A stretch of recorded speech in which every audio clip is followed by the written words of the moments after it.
മോഹൻലാലിനെ നായകനാക്കി പൃഥ്വിരാജ് സംവിധാനം ചെയ്ത എമ്പുരാൻ OTTയിലേക്ക് എത്തുകയാണ്. ജിയോ ഹോട്ട്സ്റ്റാറിൽ ഇന്നു രാത്രി എമ്പുരാൻ സ്ട്രീമിംഗ് ആരംഭിക്കും. മലയാളത്തിൽ ഏറ്റവും കൂടുതൽ കളക്ഷൻ നേടിയ ചിത്രമാണ് എമ്പുരാൻ. 325 കോടിയാണ് ചിത്രം ഇതുവരെ നേടിയത്.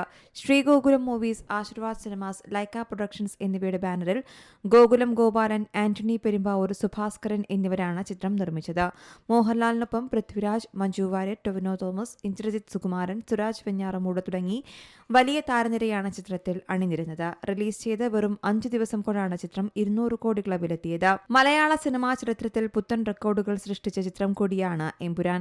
ചരിത്രത്തിൽ കൊത്തിവെക്കാനുതകുന്ന ഒരു ചലച്ചിത്ര നിമിഷം. നിങ്ങൾക്കൊപ്പമാണ് ഞങ്ങൾ ഈ സ്വപ്നം കണ്ടത്, നിങ്ങൾക്കൊപ്പമാണ് ഞങ്ങൾ അത് പൂർത്തീകരിച്ചതും. കൂടുതൽ തിളക്കത്തോടെ ഒത്തൊരുമിച്ച് മലയാള സിനിമ എന്നാണ് മോഹൻലാൽ സോഷ്യൽ മീഡിയയിൽ കുറിച്ചത്. മുരളി ഗോപിയാണ് ചിത്രത്തിന്റെ തിരക്കഥ രചിച്ചത്. മലയാള സിനിമാ ചരിത്രത്തിലെ ആദ്യത്തെ IMAX റിലീസ് കൂടിയായിരുന്നു Empuraan. News desk C Malayalam news.